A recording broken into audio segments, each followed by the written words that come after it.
So ವೀಕ್ಷಕರೇ, welcome back to another video. ಸದ್ಯ ಈಗ ಚಂದನ್ ಶೆಟ್ಟಿಯವರು ನಿವೇದಿತಾ ಗೌಡ ಅವ್ರ ಬಗ್ಗೆ ಒಂದು ಮಾತಾಡಿದ್ದಾರೆ. ಅದೇನು ಗೊತ್ತಾ, ನಮ್ಮ ಸಂತೋಷ ರೀಲ್ಸ್ಗಷ್ಟೇ ಸೀಮಿತವಾಗಿತ್ತು, ನಾವಿಬ್ಬರು ಒಂದು ದಿನವೂ ಕೂಡ ಚೆನ್ನಾಗಿರಲಿಲ್ಲ ಅಂತಂದ್ಬಿಟ್ಟು ಚಂದನ್ ಶೆಟ್ಟಿಯವರೇ ಹೇಳಿದ್ದಾರೆ. ಕೊನೆಗೂ ಚಂದನ್ ಶೆಟ್ಟಿಯವರು ಈಗ ಡಿವೋರ್ಸ್ ಆಗಿದ್ರ ಬಗ್ಗೆ ಅವರು ಸತ್ಯನ ಹೊರಹಾಕಿದ್ದಾರೆ.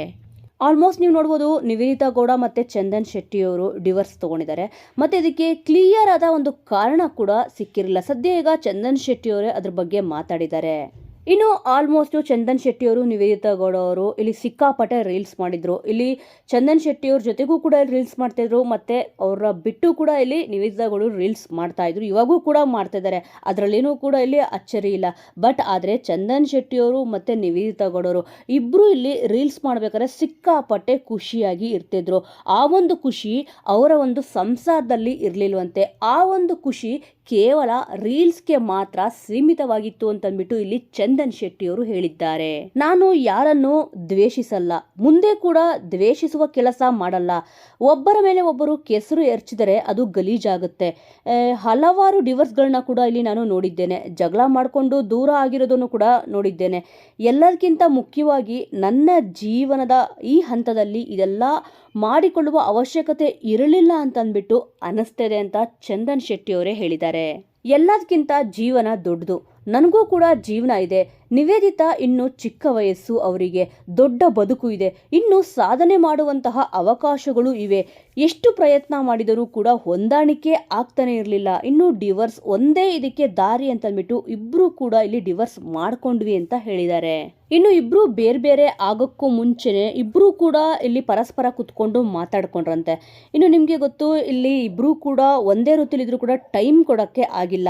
ಮತ್ತೆ ಇಬ್ರು ಕೂಡ ಒಟ್ಟಿಗೆ ಬದುಕೋಕ್ಕಿಂತ ಬೇರೆ ಬೇರೆಯಾಗಿ ಬದುಕೋದೇ ಒಂದು ಒಳ್ಳೆ ನಿರ್ಧಾರ ಅಂತಂದ್ಬಿಟ್ಟು ಇಬ್ರು ಕೂಡ ಇಲ್ಲಿ ಅರ್ಥ ಮಾಡ್ಕೊಂಡು ಡಿವೋರ್ಸ್ ಪಡ್ಕೊಂಡಿದ್ದಾರೆ.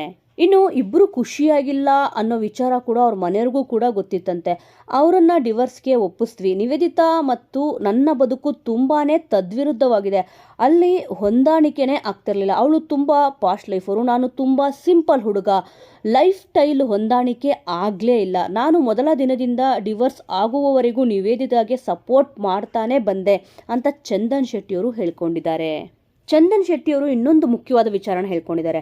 ಇನ್ನಿಲ್ಲಿ ನಾನು ಅವಳಿಗಾಗಿ ನನ್ನನ್ನೇ ಮರೆತು ಬಿಟ್ಟಿದ್ದೆ, ನನ್ನ ಪಾರ್ಟ್ನರ್ ಖುಷಿ ಮುಖ್ಯ ಅಷ್ಟೇ ಎನ್ನುವ ಚೌಕಟ್ಟಿನಲ್ಲೇ ಬದುಕ್ತಿದ್ದೆ. ಆದರೆ ಇಷ್ಟು ಕಷ್ಟಪಟ್ಟರೂ ಕೂಡ ಸಂಬಂಧ ವರ್ಕೌಟ್ ಆಗಲಿಲ್ಲ. ಹಾಗಾದಾಗ ದೂರ ಆಗಲೇಬೇಕು ಅನ್ನೋ ನಿರ್ಧಾರಕ್ಕೆ ಬಂದ್ವಿ. ಆಮೇಲೆ ಎಲ್ರಿಗೂ ಅವರವರ ಬದುಕು ಇದೆ. ನಾವು ಅಧಿಕೃತವಾಗಿ ಡಿವೋರ್ಸ್ ಪಡೆದ ನಂತರ ಕೂಡ ನಾವು ಒಂದು ದಿನ ಕೂಡ ಜಗಳ ಆಡಲಿಲ್ಲ. ಇಲ್ಲಿ ಕೋರ್ಟಿಂದ ಬರಬೇಕಾದ್ರೂ ಕೂಡ ನಾನೇ ಅವ್ರನ್ನ ಮನೆಗೆ ಹೋಗಿ ಬಿಟ್ಬಿಟ್ಟು ಬಂದೆ ಅಂತಂದ್ಬಿಟ್ಟು ಚಂದನ್ ಶೆಟ್ಟಿಯವರು ಹೇಳ್ಕೊಂಡಿದ್ದಾರೆ. ವೀಕ್ಷಕರೇ, ಈ ಒಂದು ವಿಚಾರದ ಬಗ್ಗೆ ನಿಮ್ಮ ಅನಿಸಿಕೆ ಅಭಿಪ್ರಾಯ ಏನಾದರೂ ಇದ್ದಲ್ಲಿ ತಪ್ಪದೇ ಕಮೆಂಟ್ ಮೂಲಕ ತಿಳಿಸಿ. ಮುಂದಿನ ವಿಡಿಯೋದೊಂದಿಗೆ ಮತ್ತೆ ಸಿಗೋಣ.